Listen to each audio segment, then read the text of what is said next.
Bonjour à toutes et à tous. Pour me présenter, je m'appelle Anthony, je suis président du NATS à Reims. Je suis en deuxième année de TGE.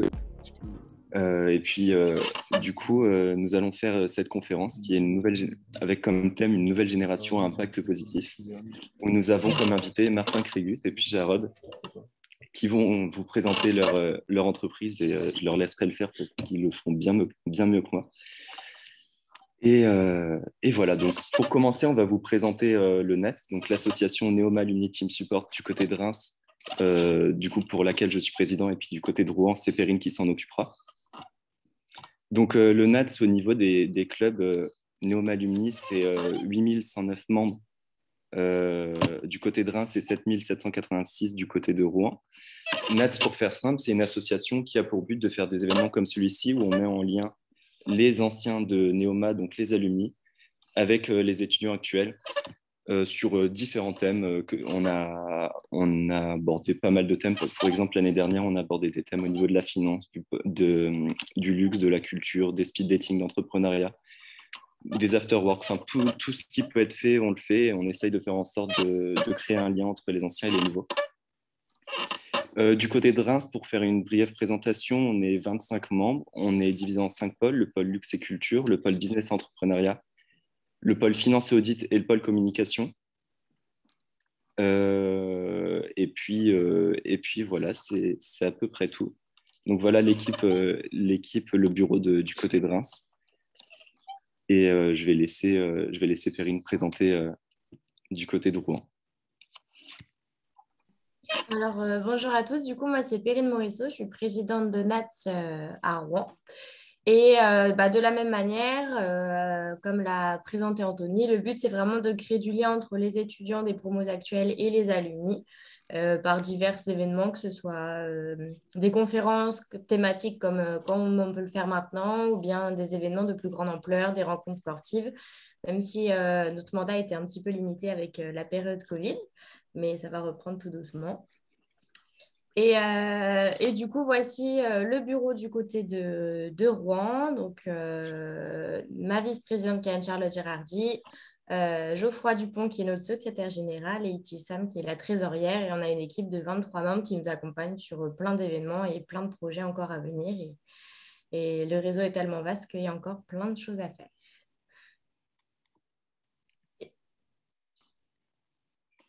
Du coup, on va pouvoir commencer la présentation avec Jarod Kitkit qui va pouvoir nous présenter son entreprise, son engagement aussi qu'il a pu mener son engagement qu'il a pu faire pour rendre la société meilleure grâce au développement de son entreprise. Donc, c'est un entrepreneur. Je vais lui laisser la parole. Je vais juste partager mon écran. Hop. C'est juste là. Donc, Jarod, si tu peux commencer à te présenter rapidement le temps que j'ouvre. Bonjour à tous. Alors, oui, comme l'a dit Perrine, je m'appelle Jarod Kitkit et du coup, je suis le cofondateur de Kitik. Donc, je vais vous présenter. Est-ce que vous m'entendez? Oui. 5 sur 5. Ok. Donc, je disais, je m'appelle Jarod Kitkit et je suis le cofondateur de Kitik. Kitik, une jeune entreprise que j'ai commencé avec ma mère, parce qu'elle est aussi cofondateur, il y a maintenant plus d'1 an et demi. Et donc, je vais vous présenter à travers. Je vous ai aussi fait une présentation pour illustrer que vous compreniez de la meilleure manière.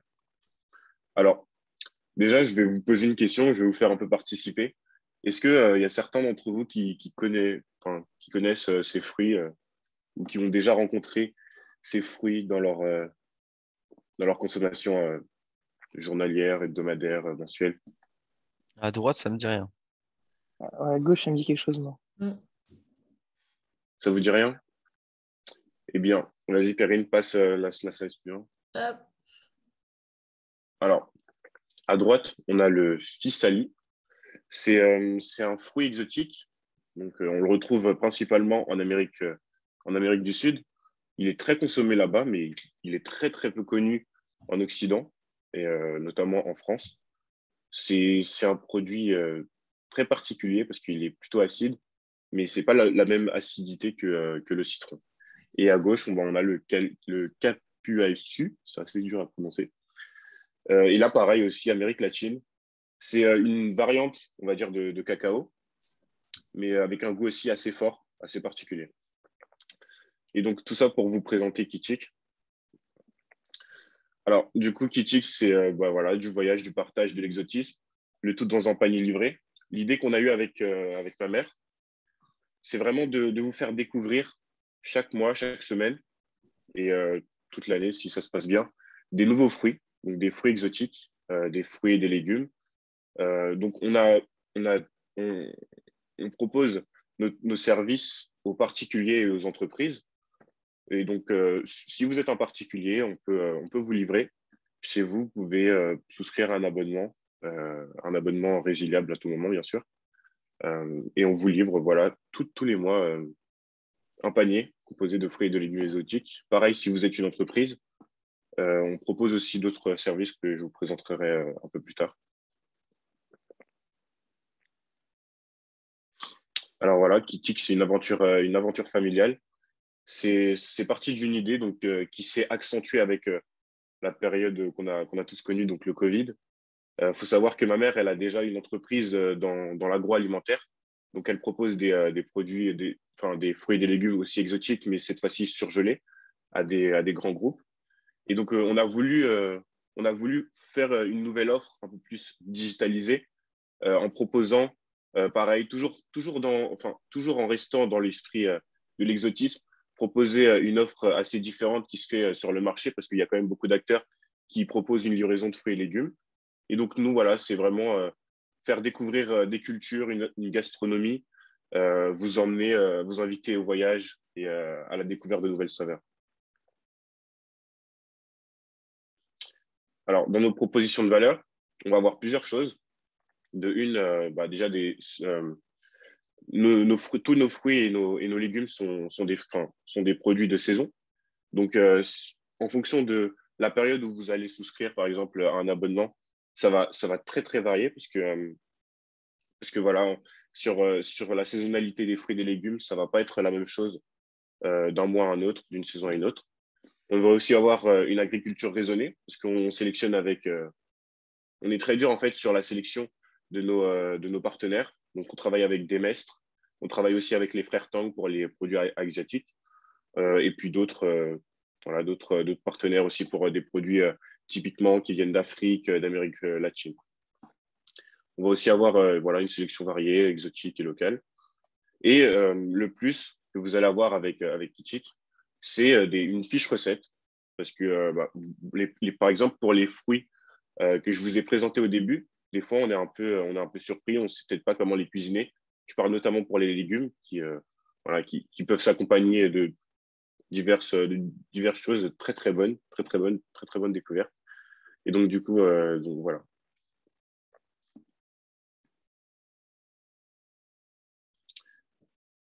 Alors là, ça concerne plus les entreprises. Au niveau des entreprises, on va avoir plusieurs prestations. On peut livrer au bureau, c'est-à-dire faire une livraison de fruits exotiques au bureau, donc tous les matins ou toutes les semaines. Une livraison hebdomadaire où on propose une sélection de fruits. On peut aussi livrer directement chez les employés en fonction des demandes des entreprises. On peut aussi intervenir lors d'événements ponctuels ou réguliers.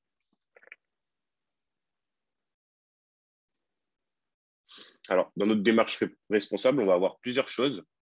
Donc déjà, au niveau de la sélection de nos partenaires de fruits et de légumes, on va vraiment être très attentif sur la manière dont ils vont traiter les produits. On ne veut pas que ça devienne une usine à gaz avec des produits industrialisés bourrés de produits qui sont un peu nocifs pour la planète. Donc, on favorise vraiment une démarche éco-responsable, une démarche bio. La plupart de nos produits vont être des produits bio. Et si ils ne sont pas bio, au moins ils sont dans le respect en fait, et dans une démarche de développement durable. Mais également aussi de la livraison. Nos prestataires logistiques, donc on travaille avec La Paire. Tous nos choix, les cartons, etc., ça va être vraiment des cartons éco-responsables.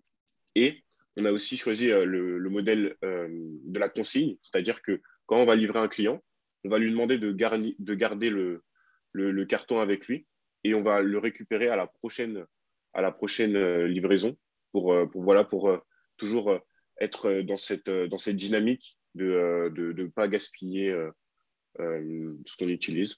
Et puis les fruits, je vous en ai parlé précédemment. Voilà, tu peux passer ça, je l'ai dit déjà. Donc, je vais vous présenter très succinctement les différentes offres qu'on propose. Donc, on a le panier essentiel bio. Dans ce panier-là, vous allez recevoir des produits, des fruits et des légumes que vous avez l'habitude de voir dans la grande distribution ou chez le maraîcher si vous allez chez le maraîcher. On a aussi le panier explorateur. Donc, cette fois-ci, donc, une fois par semaine, vous allez être livré comme le panier essentiel bio. Sauf que cette fois-ci, vous allez recevoir également une fois par mois un panier atypique, donc composé de fruits et de légumes exotiques que vous n'avez pas l'habitude de rencontrer.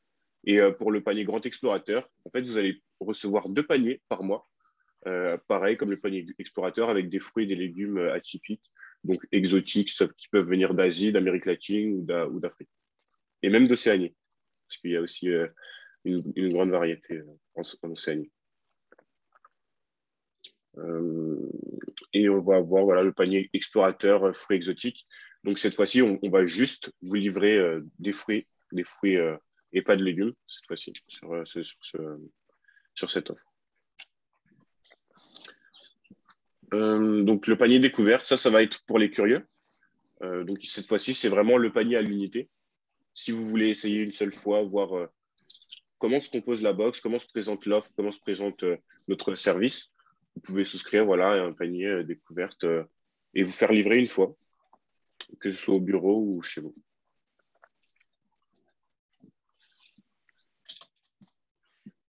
Et donc voilà, comme je vous disais tout à l'heure, on a une saisonnalité. Donc sur le mois de janvier jusqu'à avril, on va se concentrer sur des fruits et des légumes typiquement venant d'Afrique. Sur le mois de mai et le mois d'août, ce sera plus des fruits et des légumes autour des saveurs d'Asie. Et de septembre à décembre, ça va être sur le thème de l'Amérique latine, donc l'Amérique du Sud.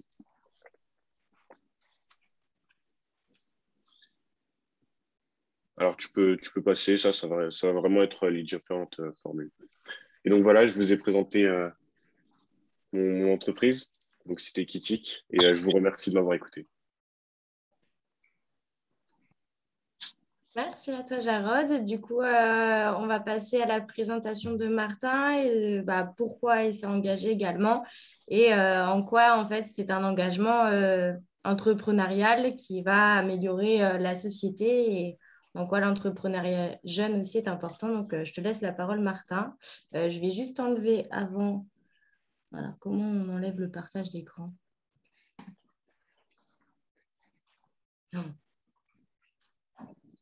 J'ai besoin d'une autre technique.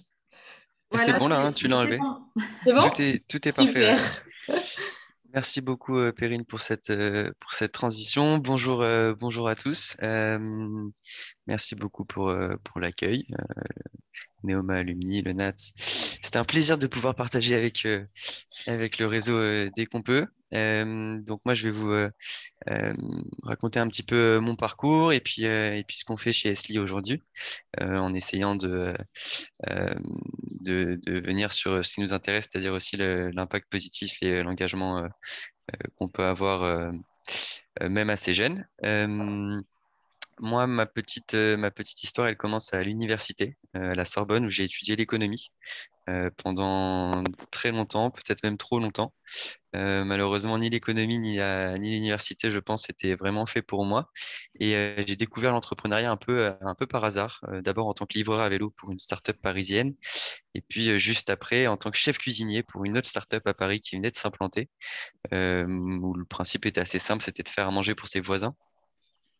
Et ils avaient besoin de 10 chefs pour lancer le concept. Et donc, il fallait des jeunes, des vieux, des noirs, des blancs, des riches, des pauvres, des grands, des petits. Et moi, il m'avait trouvé parfait dans le rôle du petit Parisien qui habite dans un quartier un peu bobo. Et donc j'ai vraiment été là sur tout le lancement de Menu Next Door, la boîte s'appelait, puisque malheureusement elle a fermé. Et Menu Next Door était incubé par The Family qui était le plus gros incubateur à Paris en termes de valeur. On connaît assez bien son fondateur, Oussama Ammar, qui est un peu le king de l'entrepreneuriat sur YouTube. Et c'est justement sur YouTube que j'ai commencé à m'intéresser vraiment à l'innovation et aux startups et à tout ce qui gravite autour. Et moi qui, à la base, n'étais pas forcément très chaud pour intégrer une école de commerce, je me suis rendu compte que Neoma serait le bon endroit pour pouvoir passer de la théorie à la pratique. Et donc, j'ai intégré Neoma Business School en 2018, je crois. Je me suis tout de suite beaucoup investi dans Enactus, qui est donc l'association d'entrepreneuriat social que je pense vous connaissez majoritairement. Et à Enactus, j'ai repris un projet qui visait à optimiser le temps d'attente des personnes réfugiées et demandeurs d'asile. Et c'est là où j'ai rencontré Julien, qui deviendra mon associé et qui l'est encore aujourd'hui. Je me suis également beaucoup investi dans ce qui s'appelait le NEC à l'époque, donc le Neoma Entrepreneurship Club, et qui s'appelle maintenant Genius, qui est donc l'association d'entrepreneuriat de Neoma, dont je suis devenu président juste après. Et on a lancé notre première boîte en conditions réelles, entre guillemets, avec Julien en 2019, PicMe. PicMe, qui est donc une boîte dans la photographie touristique. Tout se passait plutôt Ah, l'autre m'a On t'a coupé le perdu, micro. Martin. Ouais, l'autre m'a coupé le micro. J'ai reçu une notification m'indiquant cela, mais je pense que c'était une erreur. Tout à fait, toutes mes excuses, c'était pour quelqu'un d'autre. Aucun souci, aucun souci. On a monté donc PicMe, qui était une boîte dans la photographie touristique qui marchait plutôt bien. On était incubé par l'école, par Innovact, qui est donc l'incubateur d'excellence de la région Grand Est, qui est situé à Reims, tout près du campus. On a obtenu la bourse de la subvention de la région. On avait déjà 500 photographes qui bossaient avec nous. Et puis un jour, il y a eu cette fameuse maladie qui apparemment a arrêté un petit peu tout le monde. On s'est pris le Covid en pleine. J'ai encore été désactivé, mais c'est encore une erreur, donc je continue. Le Covid en pleine face, on a dû arrêter notre activité. On a d'abord fait un petit peu de B2B, puis s'est rendu compte que c'est pas ce qui nous transcendait. Stéphanie et Greg, je crois que vous pouvez couper votre micro. Member of No Code Channel. Recording in progress. Je reprends. Je disais que on a d'abord piloté un B2B finalement. C'est pas ce qui nous transcendait de mettre en relation des photographes avec des entreprises. Et donc, on s'est intéressé à une problématique qui nous avait suivi depuis longtemps, qui est le stage et l'alternance. Concrètement, on avait vu la galère de la recherche de stage et d'alternance côté étudiant, quand on était sur les bancs de l'école. Et puis après, avec PicMe, en tant que chef d'entreprise, on a vraiment découvert la galère du stage et de l'alternance côté recruteur. Et cette galère-là, elle est pas des moindres. Pour vous donner un exemple, nous, quand on mettait une offre de stage, on avait entre 3 et 400 candidatures. Sur ces 3 et 400 candidatures qu'il faut évidemment lire, traiter, trier, hiérarchiser, rencontrer, et puis parfois faire une petite étude de cas, puis re-rencontrer. Sur ces 400 candidatures, à la base, on avait 35% des candidatures qui ne répondaient même pas à notre besoin objectif. Donc, le besoin objectif, ce qu'on appelle le besoin objectif, c'est je recherche quelqu'un en marketing, j'ai une candidature en com. Je recherche quelqu'un à Reims, j'ai une candidature à Dijon. Je recherche un stagiaire, j'ai des candidatures d'alternants. Donc ça, c'est un tiers de candidatures qui sont en fait superflues puisque elles me prennent du temps et de l'attention alors qu'elles correspondent même pas à mon besoin. La deuxième chose, et ça c'est plus connu, c'est 80% de candidatures qui sont impersonnelles. Donc ce sont des candidatures qui ne contiennent ni mon nom, ni le nom de mon entreprise, Ça s'appelle en fait ni plus ni moins des copier-coller. Et c'est ces fameux étudiants-là qui disent, moi, j'ai postulé 200, 300, 500 fois, 1000 fois. On m'a dit hier 2000 fois. C'est le record battu, un étudiant qui m'a contacté qui dit avoir postulé 2000 fois. Mais voilà, ça prouve un peu ce qui nous a poussé à monter Esli, c'est que les règles du jeu sont très mal comprises de la part des étudiants, que ce soit sur le CV, la lettre de motivation et même la candidature de manière plus générale. On a donc monté Esli pour répondre à ces problématiques. Esli, ça fait deux choses. D'abord, ça inverse le processus de recrutement traditionnel.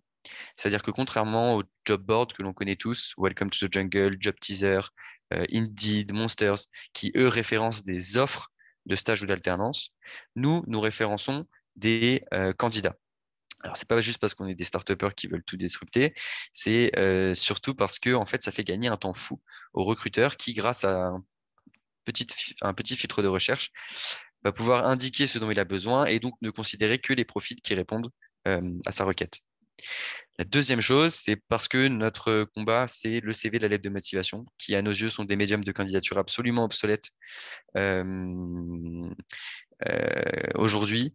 Nous avons cherché un moyen de permettre aux candidats de se mettre en valeur, de se vendre, de candidater au-delà du CV et de la lettre de motivation. Et donc, chaque candidat, quand il s'inscrit sur Esli, remplit ce que l'on appelle son passeport, le passeport Esli. Et ce passeport Esli va contenir plusieurs informations très pertinentes pour le recruteur. On va retrouver pas mal d'éléments sur les soft skills, pas mal d'éléments un peu plus personnels, parce qu'en fait, ce dont on s'est rendu compte, c'est que quand on recrute un jeune de 18, 20, 21 ans sur l'alternance ou du stage, le fait qu'il ait fait du babysitting en 2012 chez sa tante dans le Périgord, c'est pas ça qui nous intéresse beaucoup. C'est surtout qui il est et qu'est-ce qu'il peut nous apporter. C'est également la raison pour laquelle on a donc la vidéo qui est au cœur de notre proposition de valeur et qui va permettre au recruteur de se faire un premier feeling en image de son candidat. Donc en gros, pour résumer, Esli, c'est un annuaire qui ne référence pas des offres de stage, mais qui référence des candidats. Et c'est un espace pour les candidats leur permettant de se mettre en valeur sans CV ni lettre de motivation. Voilà pour ce qu'il en est un peu de mon parcours et de notre boîte. Aujourd'hui, on a 5000 étudiants inscrits. On est 8 à temps plein sur Esli. Le but, c'est vraiment de devenir en France la référence du stage et de l'alternance. Pour information, l'alternance, c'est plus 50% en 4 ans en France. Et c'est toujours respectivement 2 et 3 fois moins que nos voisins en Allemagne et en Angleterre. Tout porte à croire que l'alternance va continuer à se développer. Nous pensons que le stage et l'alternance sont des voies royales pour l'insertion professionnelle des jeunes, mais qu'il va falloir revoir les basiques, qu'il va falloir revoir la manière de recruter ces talents, la manière de les intégrer, la manière de les manager, pour pouvoir vraiment créer cet intermédiaire et cette intermédiation surtout entre l'offre et la demande, c'est-à-dire entre les entreprises et des étudiants, pour être hyper clair et terminé d'ailleurs. Aujourd'hui, des entreprises qui cherchent des stagiaires et des alternants, il y en a énormément. Des étudiants qui cherchent des stages et des alternances, il y en a énormément. Le problème, c'est le point de rencontre entre ces deux-là, la façon de se rencontrer, qui n'est pas aujourd'hui optimale et pertinente, ni pour la première partie, ni pour la seconde. Voilà en gros ce qu'on fait. Voilà, je pense que j'ai pu aussi peut-être démontrer en quoi est-ce qu'on tente au maximum d'avoir d'un impact positif. Et je serai absolument enchanté de répondre à vos questions potentielles si vous en avez.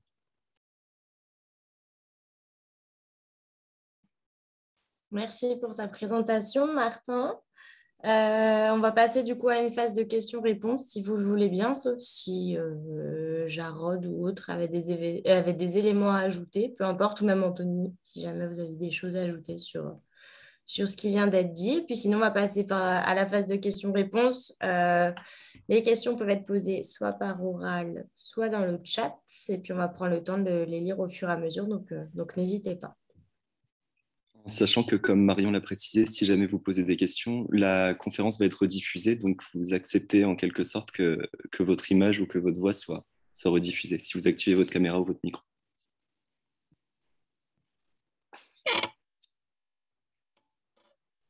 Et si personne n'a de questions pour l'instant, moi j'avais une question, c'est vers quel type d'entreprise s'adresse à vos services pour vos deux entreprises? Est-ce que c'est plus des grandes entreprises ou des startups?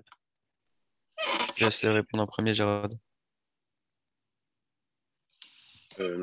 Alors pour ma part, moi, au début, on ne faisait pas trop de différence, mais on s'est dit par la suite que c'était mieux de se diriger vers des PME, donc des PME et des startups. Parce qu'avec les grands groupes, le problème, c'est qu'il y a il y a beaucoup de paperasse, en fait. Il y a beaucoup d'intermédiaires, de décisionnaires. Donc, le processus, il est assez long. Et puis nous, on a besoin de croître, pas rapidement, mais on a besoin de croître assez vite voilà, pour faire évoluer le projet. Donc voilà, on se dirige beaucoup plus vers les PME et les startups. Ok, merci beaucoup. Et nous, on est effectivement plutôt startup aussi. Alors, c'est pas forcément un choix initialement volontaire, mais on tend quand même à bousculer un peu les règles établies et proposer des nouvelles façons de faire. Ça marche toujours mieux auprès d'entreprises de la nouvelle économie que à des entreprises sur des modèles plus traditionnels. On a travaillé un peu avec des institutionnels, enfin avec des institutions, avec des grosses boîtes, pas trop. Mais c'est clair et net que quand on arrive et qu'on dit, voilà, si vous recrutez grâce à nous, il n'y aura pas de CV, pas de lettre de motivation. Et nous, ce qui compte le plus, c'est qui est la personne et pas forcément l'école qu'il a fait ou dans quelle boîte ou dans quel lycée il est allé et dans quelle boîte il a fait sa dernière expérience. Bah, voilà, les utilisateurs, les clients qui sont le plus prêts à essayer ça, aujourd'hui, ce sont les startups. Le but étant, et c'est souvent un enjeu, à mon avis, dans le développement d'une boîte, de pouvoir commencer et, euh, et se développer auprès d'une cible et puis se démocratiser un maximum. Nous, on a réellement l'espoir de pouvoir bientôt même nous adresser à des plus grands groupes, sachant que la problématique du stage et de l'alternance, évidemment, concerne l'ensemble des typologies d'entreprises. Merci beaucoup pour vos réponses. On avait une petite question de Philippe dans le chat. Avez-vous des contacts avec la fonction publique? Alors pour ma part, ça va être très rapide. Nous, on n'a pas de contact avec la fonction publique. Et nous, oui, du coup, évidemment. En fait, je viens de voir une question rigolote en même temps de Philippe. Nous, on a effectivement des contacts avec la fonction publique, ce qui semble assez évident dans le sens où on tend vraiment à être d'utilité quand même publique. Donc, on est en contact beaucoup avec le ministère du Travail et précisément tout ce qui est lié à l'insertion des jeunes. Donc Thibaut Guilly, qui est le haut-commissaire à l'insertion de la jeunesse, et un titre qui fait 12 lignes, donc j'ai oublié. L'idée, c'est au maximum de pouvoir nous inclure dans la dynamique nationale, que ce soit un jeune, une solution que vous connaissez probablement, qui est donc un plan qui a été mis suite à la pandémie, un plan justement pour insérer les jeunes, mais aussi plus globalement sur les différentes actions locales et territoriales qui sont menées par les fonctions publiques. Et donc, pour répondre à Philippe, qu'est-ce que vous avez contre le babysitting chez les tantes dans le Périgord? Alors, j'ai aucun problème effectivement avec le Périgord. Je pense que cette question était ironique, mais ma volonté était de montrer que quand on a 19 ans, on a souvent peu d'expérience et des expériences qui ne sont pas forcément hyper intéressantes pour un recruteur. Et donc, il fallait aller au-delà que le babysitting chez Tata dans le Périgord. Et si la dernière question m'a adressé également, y a-t-il des équivalents européens? Alors oui, évidemment, il y a toujours des concurrents indirects. Sur le modèle que je vous ai décrit, qui est à dire, un, inverser le processus traditionnel, et deux, annuler, oublier plutôt même le CV, la lettre de motivation, que je sache, peut-être qu'en Lettonie, il existe une boîte que j'ai pas encore repérée, mais que je sache, non, il n'y a pas de, il y a pas de, il y a pas de concurrent. Super, merci beaucoup. Du coup, il y a Agnès qui demande également quels freins avez-vous rencontrés ou rencontrez-vous dans la création la mise en marche de vos startups respectives et quels sont les challenges auxquels, du coup, vous avez été confrontés? Moi, je suis très inspiré parce que je trouve que c'est très... effectivement, Philippe, le babysitting est très formateur. Ce qu'on apprend avant tout aux étudiants avec lesquels on bosse, c'est que toutes les expériences ont des choses à révéler et il suffit de savoir le tourner. En conséquence, on en veut plus aux étudiants qui mettent juste babysitting dans le Périgord 2012 qu'à ceux qui expliquent pourquoi est-ce que ça leur a apporté certaines valeurs et compétences telles que la maturité et la prise de responsabilité. Pour répondre à Agnès, pour être tout à fait, enfin, je trouve que c'est une problématique intéressante qu'il faut évoquer. Nous, le principal frein qu'on a rencontré avec Julien, c'est le fait de devoir conjuguer la création d'entreprise avec notre scolarité. On a fait des programmes d'entrepreneurs, évidemment. Aujourd'hui, on est donc en M2. On participe à un programme entre Berkeley et Berkeley School Lab et Neoma. Pardon, j'ai une mauvaise tendance à lire les questions en même temps, du coup, ça me coupe dans ma parole. Mais voilà, essayer d'être quand même efficace et de retirer un maximum de valeur de la part de l'école tout en essayant de développer son entreprise, c'est un vrai enjeu au quotidien. Ça, c'est le premier pour moi. Et la deuxième chose, c'est la jeunesse et la légitimité. C'est toujours dur à 20 ans, 22 ans, 24 ans d'être crédible aux yeux de nos partenaires, aux yeux de nos clients, aux yeux de nos investisseurs. Et ça, bah, nous, ça fait maintenant 4 ans qu'on a monté notre première boîte avec Julien.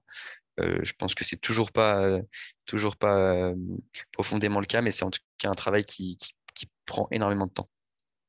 Et je continue de parler puisque Agnès me dit que effectivement l'école nous encadre très bien sur le CV et la lettre de motivation.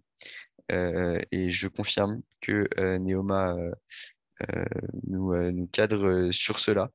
Euh, N'empêche que nous avons constaté que parfois des entreprises euh, avaient le besoin, et c'est notre cible aujourd'hui, de ne passer au-delà de ces médiums de candidature.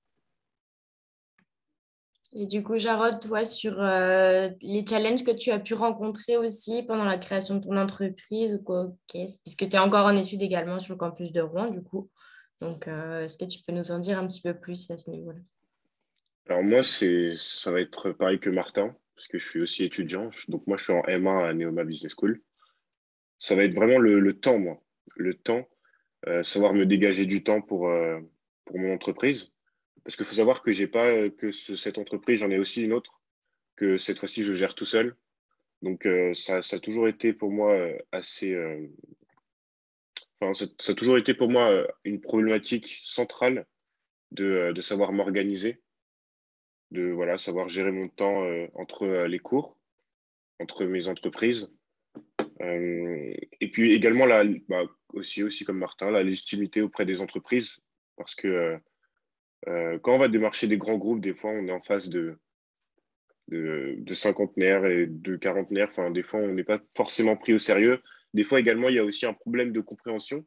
Parce que sur mon marché, en tout cas sur Kitchik, il y a quand même pas mal d'offres. Il y a pas mal d'offres qui sont déjà présentes sur le marché, qui proposent justement ce service de livraison de fruits et de légumes.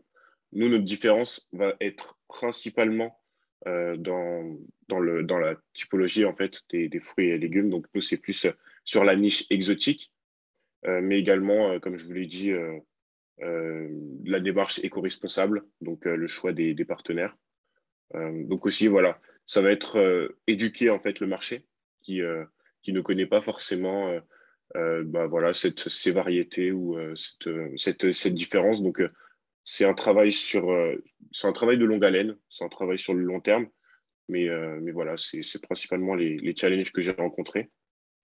Après, enfin, j'ai aussi rencontré avec ma mère, on a aussi rencontré des problèmes techniques, parce que la mise en place en fait de ce système d'abonnement récurrent avec nos prestataires, faire le lien entre le site, les commandes, qu'ils arrivent directement sur les centres logistiques et puis qu'ils puissent bien être traités. On a fait pas mal d'erreurs au début et puis voilà, on a appris en fait sur le tas. Donc, voilà. Alors, j'ai vu, on avait une autre petite question. Donc, Agnès, toujours. On parle de génération à impact positif sur cette semaine de la rentrée des classes. Quelles sont les compétences, qualités qui vous semblent nécessaires? Question J'ai dit intéressante. rentrée des classes, mais c'est rentrée des tribus, hein. Je suis encore dans ma rentrée, c'est pour ça. Euh, je pense qu'il faut arriver à reculer un peu d'un step, à prendre un peu du haut, pas prendre de haut, mais prendre de la hauteur plutôt, euh, sur le monde dans lequel on vit et l'impact qu'on a envie d'avoir sur lui. Euh, je pense que la question du sens aujourd'hui est de plus en plus importante et personnellement, et puis c'est le cas de mon associé Julien et puis des gens avec qui on travaille, même si eux, contrairement à nous, ils sont payés. Euh, je pense que d'avoir de l'impact, c'est devenu nécessaire pour les jeunes comme nous. Alors, je pense que c'est pas le cas de tout le monde. Mais aujourd'hui, pour moi, faire carrière, gagner beaucoup d'argent, être reconnu, tout ça, je vois pourquoi est-ce que c'est intéressant.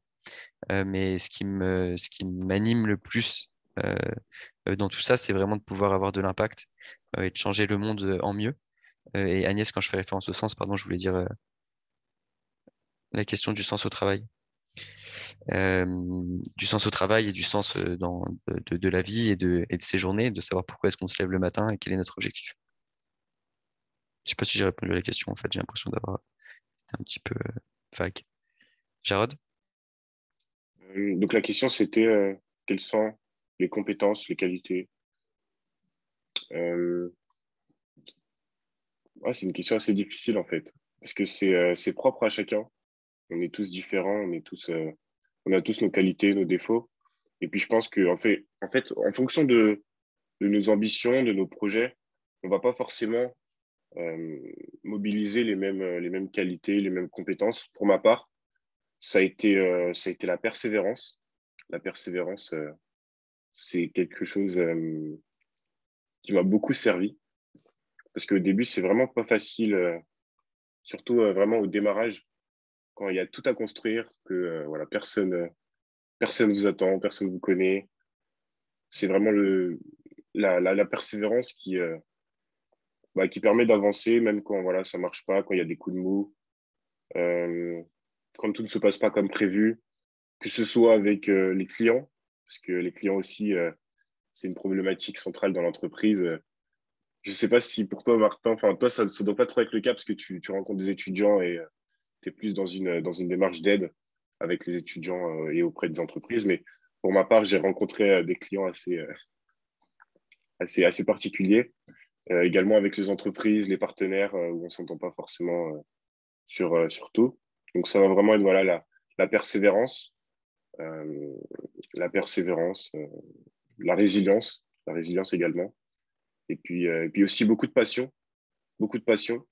Donc je rebondis à ce que disait Martin, c'est voilà, avoir de l'impact, mais savoir pourquoi on veut avoir de l'impact, savoir le pourquoi du comment. En fait, voilà, avoir un pourquoi, tout simplement. Pourquoi vous voulez agir dans tel ou tel secteur et pourquoi vous voulez faire votre projet. Est-ce que c'est quelque chose qui vous définit, qui vous tient réellement à cœur? Parce que sans passion, je suis convaincu que sans passion, on va droit dans le mur, en fait.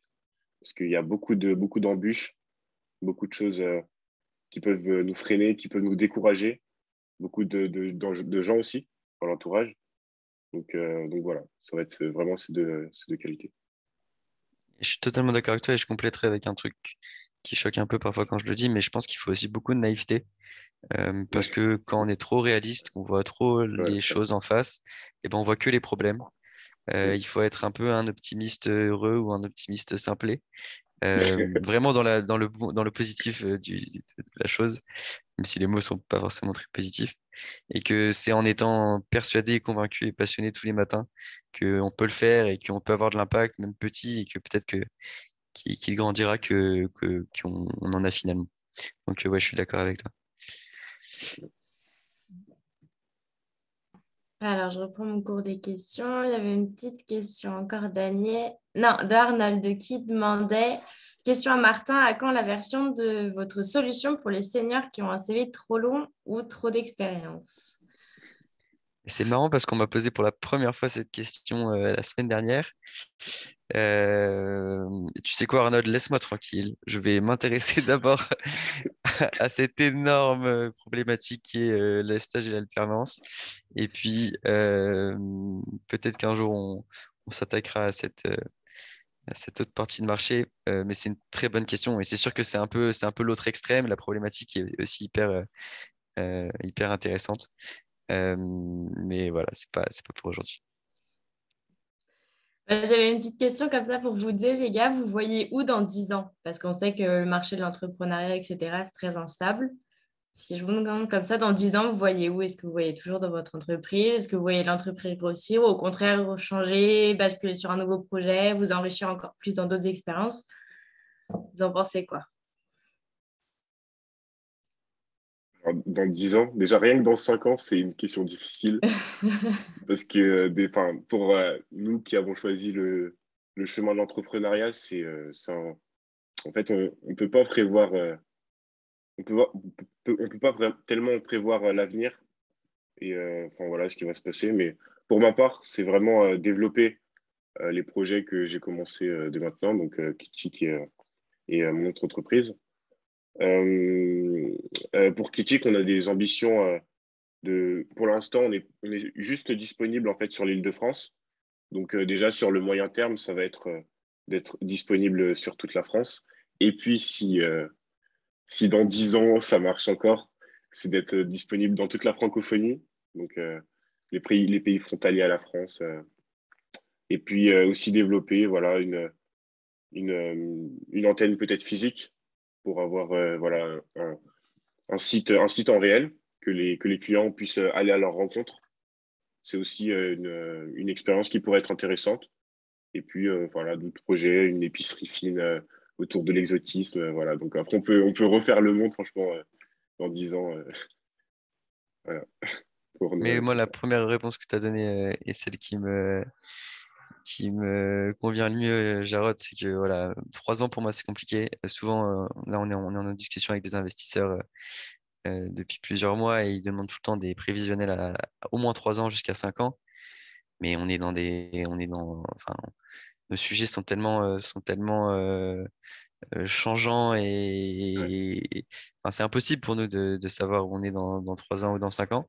Mais dans 10 ans, dans le meilleur des mondes, je vais quand même vous confier mon rêve le plus profond parce qu'il faut quand même rêver. J'aimerais bien avoir pu revendre Esli et pouvoir essayer de prendre encore un étage au-dessus et accompagner justement des étudiants enfin, des étudiants du moins des jeunes porteurs de projets qui ont de l'impact via potentiellement un fonds d'investissement, via potentiellement par un incubateur. Mais voilà, l'idée c'est de toujours augmenter l'impact et plus on a de légitimité, plus on a de financement aussi, plus on a d'expérience, plus on peut vraiment avoir de l'impact à échelle macro. Comme a dit Agnès, rendez-vous dans 10 ans. C'est ça. Rendez-vous dans 10 ans. Super, merci les garçons. Est-ce qu'on a d'autres petites questions par hasard?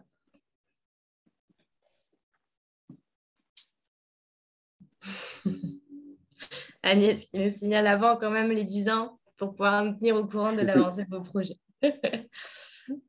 Je ne sais pas, qu'est-ce qui vous manquerait là maintenant tout de suite au sein de vos startups, vos entreprises, si on pouvait vous donner quelque chose, que ce soit de la visibilité ou des fonds ou autre, qu'est-ce que ça pourrait être? Alors moi, je vais répondre très clairement, on est en pleine levée de fonds, donc il nous manque des business angels.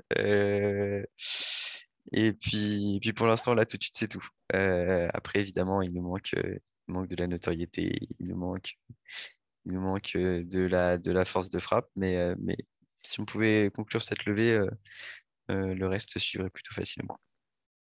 Et nous également, ça va être aussi voilà, de la notoriété, de la visibilité, se faire connaître auprès des particuliers. Donc, pour l'instant, on est juste sur l'Île-de-France. Donc, ça va être les particuliers, les jeunes entreprises, les PME, qui pourraient être intéressés sur notre service, nos services. tout simplement. Super. Et Agnès qui nous a dit comment Neoma Alumni peut vous aider dans ce cas-là. Est-ce que vous avez des petites idées? Comment le réseau de Neoma pourrait vous aider et de quelle manière? Eh bien, nous, on a eu un article dans le dernier MAC, donc on était très contents. On remercie le réseau. Et puis, si jamais dans le réseau, il y a des business angels qui peuvent potentiellement être intéressés par l'investissement dans Esli, je viens de vous envoyer mon mail dans le chat et je vous remercie par avance pour le temps consacré. Et puis, moi, toujours par rapport à ce que je disais, c'est de la visibilité. Donc, si vous avez potentiellement des entreprises qui pourraient être intéressées, des entreprises déjà stables, en fait, pas des entreprises qui viennent de être, vraiment des entreprises avec une certaine stabilité, une certaine pérennité, qui pourraient être intéressées par se faire livrer des fruits et des légumes exotiques pour leurs employés gourmands. Donc, je vais aussi vous laisser mon adresse email.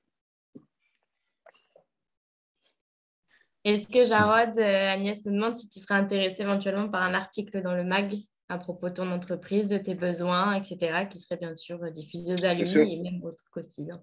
Bien sûr, ce serait avec grand plaisir. Et ce serait très gentil de votre part, bien sûr. Merci Agnès. Est-ce qu'il y en a d'autres petites questions avant de clôturer cette petite conférence?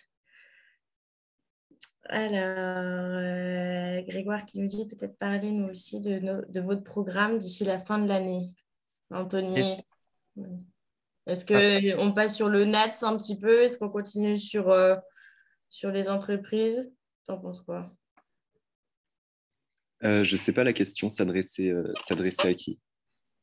Alors, si Grégoire peut préciser, s'il veut qu'on parle du NATS. Ah, pour NATS. Pour NATS, on est du côté de Reims et de Rouen en plein recrutement.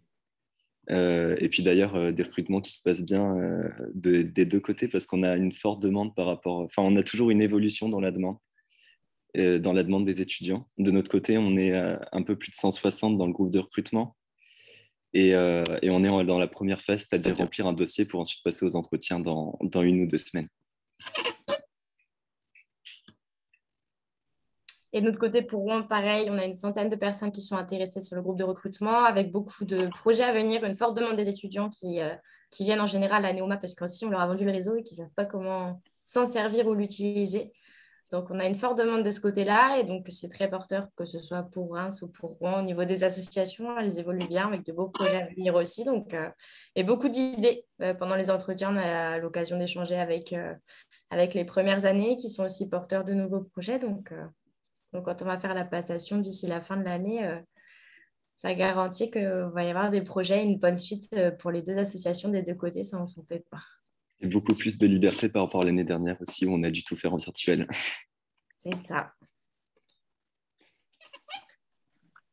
Écoutez, si on n'a pas plus de choses, on va vous remercier, éventuellement clôturer cette conférence. Merci beaucoup Martin, merci beaucoup Jarod et merci à tous les participants qui sont venus écouter cette conférence. Elle sera disponible en replay d'ici peu. Merci à tous et puis bonne continuation sur la rentrée des tribus avec d'autres événements qui vont être à venir ou d'autres événements passés que vous allez pouvoir regarder en replay aussi.